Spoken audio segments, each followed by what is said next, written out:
पुरानी बात है। एक समय श्री गणेश जी ने अपनी लीला रचने के लिए पृथ्वी पर आने की सोची और वो पृथ्वी पर आए और उन्होंने दीवले में तो दीवले में दूध ले रखा था, हाथों में चावल ले रखे थे थोड़े से, और उनको लेके वो गांव-गांव घूम रहे थे कि ये कोई मेरी खीर बना दो। तो कोई मेरी बात थी, मेरे से बोला कि क्या था, खीर बना दो। मैंने कहा है जा, ऐसे कि कोई खीर बने, दीवला में दूध लेके घूम रहा है, 2-4 चावल के दाने लेके घूम रहा है, या मैं कोई खीर बने जा। फिर गए गणेश जी, घूमते घूमते घूमते बहुतों के पास गए, ऐसे सबने मना कर दिया तो वो गए नीलम जी के पास। सॉरी, नाम ले रही हूँ इनका, क्योंकि क्या कहते हैं, मतलब इनकी मतलब ऐसी दयावान औरत है।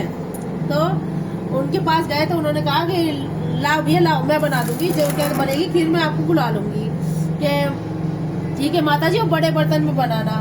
तो नीरज जी कहा ठीक है, बड़े बर्तन में बनाऊंगी। उन्होंने खीर बनने रख दी और बहू से कहा कि देखते रहना बेटा खीर को। और गणेश जी ये भी कह गए थे कि जब बन जाए तो मुझे बुला लेना, घंटी बजा देना, मैं आ जाऊंगा। तो वहाँ पे खीर बनने रख दी उन्होंने, बुढ़िया माता ने बड़े बर्तन में रखी। अब खीर कहते हैं ना, लीला रच रहे हैं वो, तो लीला हो रही है। तो खीर बनती रही, वो उबल उबल के नीचे आती थी। तो बहू क्या काम करती कि बेले में लेती, उसे जो नीचे आ रही थी वो बेले में लेती गई और उसे खा लिया। तो गणेश जी के लिए फिर जब खीर बन गई तो कह रही है माता जी खीर बन गई है। तो वो कहती है ठीक है बेटा, मैं आ रही हूँ। माता जी नहा धो के आई, तो जब फिर घंटी बजाई तो गणेश जी नहीं आए। एक बार बजाई, 2 बार बजाई, तीसरी बार बजाई जब, तो गणेश जी आ गए। गणेश जी बोले कि हाँ अम्मा बोलो, कि भैया खीर बन गई है, भोग लगा लो। कि भैया मेरा भोग तो लग गया है। कि कब लग गया बेटा भोग तो तुम तो अभी आए हो।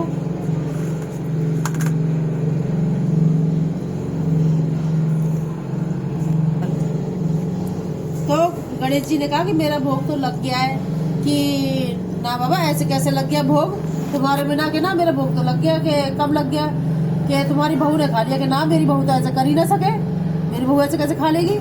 कि ना विश्वास है तो गेट के पीछे देख लो, तुम्हारे ना पेड़ा दिखाई दे जाए तो बोल देना। कि ठीक है देख रही हूँ। जब देखा बुढ़िया ने, जब बोली करे अरे भैया भगवान तेरा भला करे, ऐसे कैसे तूने भोग लगा लिया। कि माता जी ऊपर रही थी कि चलो बाबा अब खा गए जाए, कि पूरे गाँव जमाओ, जितना भी हो सबको बुलाओ, बिल्कुल बच्चा बच्चा तो बुला लेना, किसी को छोड़ना नहीं है। कि ठीक है, सबको बुला लिया, सबने खा भी लिया, बांध के ले भी गए, उसके बाद भी बच गया। तो गणेश जी से वो बुढ़िया बोली कि अब इसका क्या करूं? क्या यहाँ पे एक नदी तालाब है, उसमें डाल दो। तो उन्होंने कहा कि ठीक है। तो जब से खीर सागर नाम पड़ गया है उसका, शायद आपने नाम भी सुना होगा। तो उधर क्या है, तो खीर सागर नाम से प्रसिद्ध हो गया। तो बुढ़िया से बोले कि मांगो भैया क्या वरदान चाहिए। तो जब बुढ़िया से ये बोला तो बुढ़िया कहती है कि मैं क्या मांगू? कि ना मांग ले जो मांगना है, एक वरदान मैं तेरे को देने को तैयार हूँ। तो उन्होंने कुछ वरदान मांगा था, मेरे को अभी पूरी तरह ध्यान नहीं आ रहा है। उन्होंने मांगा कि मैं अपने बच्चों को अब आप आगे बोलो लीना, मुझे ध्यान नहीं आ रहा है। गणेश भगवान ने कहा बुढ़िया माई मांग, अब तू क्या मांगना चाहती है? वो अपने पड़ोसन के पास गई, वो कह लगी पड़ोसन में क्या मांगू? पड़ोसन कह लगी अपनी धन काया मांग ले। वो कह लगी कि फिर उसने बेटे से पूछा कि बेटा मैं क्या मांगू? तो बेटा कहने लगा कि माँ तू धन दौलत मांग ले। तो बहू कह लगी क्या माँ तुम पोता मांग लो। तो बुढ़िया माई ने कही चलो ठीक है। सबकी बात सुन के बुढ़िया माई आए भगवान जी, कहने लगे कि माई अब आप बता क्या मांगेगी? कि मुझे तो सोने के कटोरे में अपने पोते को दूध पीता हुआ देखूं। तो कहे बुढ़िया माई तै तो मुझे लूट लिया, तैने तो सब मांग लिया, सोने का कटोरा मांग लिया, पोता मांग लिया, दूध मांग लिया, धन पुत्र, तूने सब सुख मांग लिए, तेरी आंख नहीं तो तूने अपनी आंख भी मांग ली। तो बुढ़िया माई तूने तो मुझे ठग लिया। हे बुढ़िया माई जैसे सबकी आई सबकी ऐसी आई हो। जय हो बुढ़िया मैया की जय, गणेश भगवान की जय।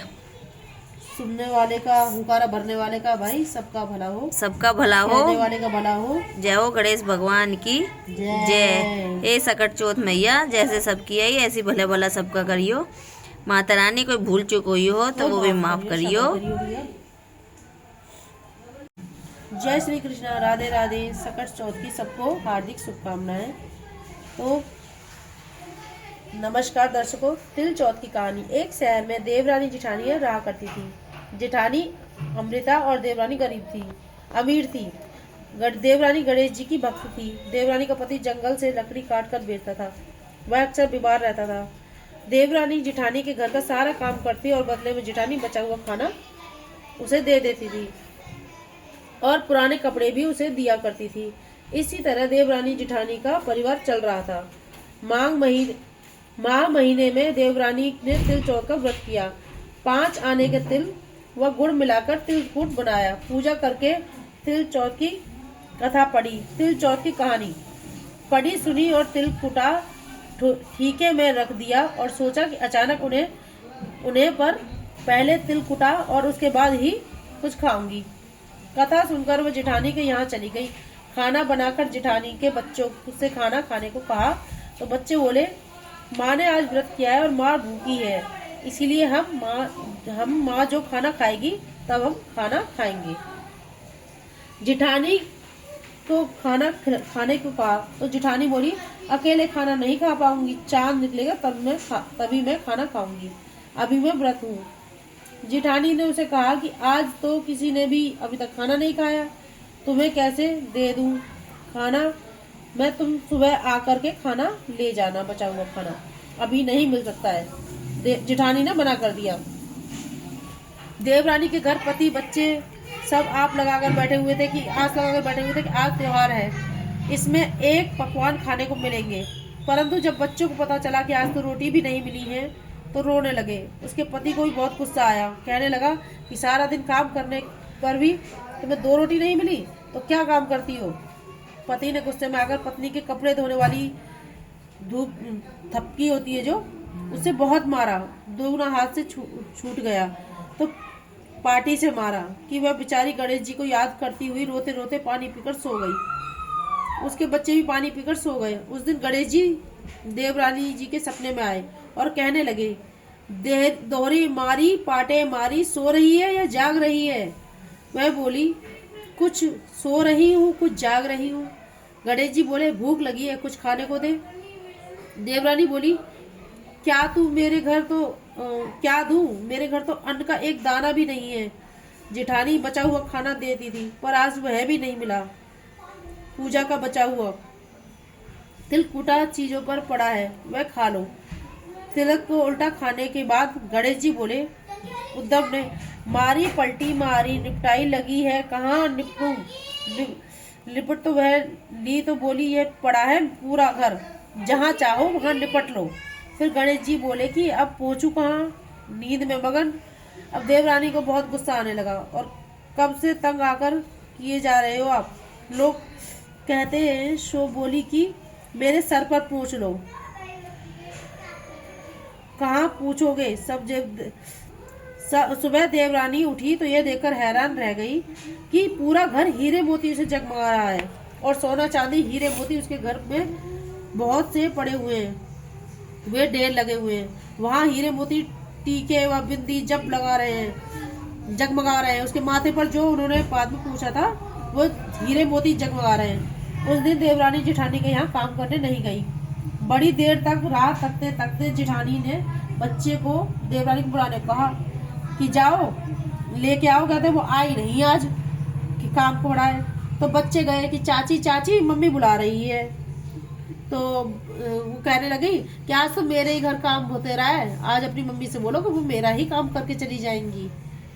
तो वो वहाँ पे बच्चों से जब कह दिया तो बच्चे वहाँ जा कहने लगे कि मम्मी आज तो चाची के घर ना पता नहीं बहुत सारे ना कहते वो हीरे जवाहरात पड़े हुए हैं, वो तो उन्हें इकट्ठा कर रही है, कह रही है अपनी मम्मी को भी भेज दो।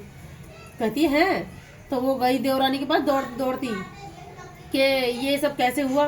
तो जो हुआ था उसके साथ कि तुम्हारे देवर ने मारी थी, खाना नहीं मिला था आपके घर से कल, तो उन्होंने मारा पीटा और मैं रोते रोते सो गई। गणेश जी आए और जो काम उन्होंने किया था वो सब बता दिया। तो जेठानी ने सोचा कि जब ऐसा हो सकता है तो मैं भी यही काम क्यों ना करूं, तो उसने नकल करने की सोची। तो कहते हैं ना कि वो तो गरीब थी तो उसकी तो सुनी भगवान ने। अब देखो आगे कहते, जब जेठानी गई घर पे तो अपने पति से कहती है ना तिलकुट वगैरह कहते उसने जहाँ जैसे देवरानी ने किया था वैसे ही रख दिया और ना खाना बनाया, बल्कि घर में हर चीज की मौज थी। उसने कुछ नहीं बनाया और अपने पति से कहने लगी कि मुझे मारो, कि पागल हो गई है, कि नहीं नहीं मुझे मारो, खूब मारो, मुझे खूब मारो, कि ठीक है तू कह रही तो मारो। तो उसने खूब मारा, उसे बेहद हो गए मारा उसने भाई, सारी जितनी भड़ास होगी वो सब निकाल ली। तो फिर रोते रोते वो भी ऐसे ही पानी पी के वो भी सो गई। जब वो सो गई तो सपने में गणेश जी आए कि वो मारी हुई क्या मारती, थपकी से मारी हुई जो बोला था उनसे, जीवानी से, वही इससे बोला। तो वो कहती है कि यही क्या कहते यही हूँ, वो लटका हुआ है तिलकुट, जाओ खा लो। गणेश जी ने कहा कि अब मेरे को क्या कहते हैं नित्य कर्म करना है, कहाँ करूँ, कि घर खाली पड़ा कहीं भी कर लो। उन्होंने कर लिया। क्या अब ये पूछूं कहाँ, कि मेरे लीलार से पूछ लो माथे पे ही। तो उन्होंने ऐसे ही किया, पूछ लिया। तो वो गणेश जी चले गए। फिर उसके बाद सुबह जब उठी तो पूरे में बदबू पूरे घर में। अरे भैया तूने कहाँ कर लिया, बदबू आ रही है पूरे घर में के। और यहाँ देखा पूरी सनी हुई। तो कह रही है कि क्या कहते पता ना देवरानी के घर तो ऐसा हो गया, मेरे घर ऐसा क्यों ना हुआ। तो देवरानी ने कहा कि मैं तो गरीब थी, मेरे को तो रोटी भी नहीं मिली, तुम्हारे घर तो हर चीज की मौज थी, पकवान बना के रखते। तो गणेश जी महाराज जैसे देवरानी को आए भाई वैसे सबको आना, जैसे जिठानी को आए किसी को ना आए, और ऐसी गरीबी किसी को मत लाना भाई, चाहे वो कोई भी हो। सुनने हारे का भला करे, कहने वाले का भला करे।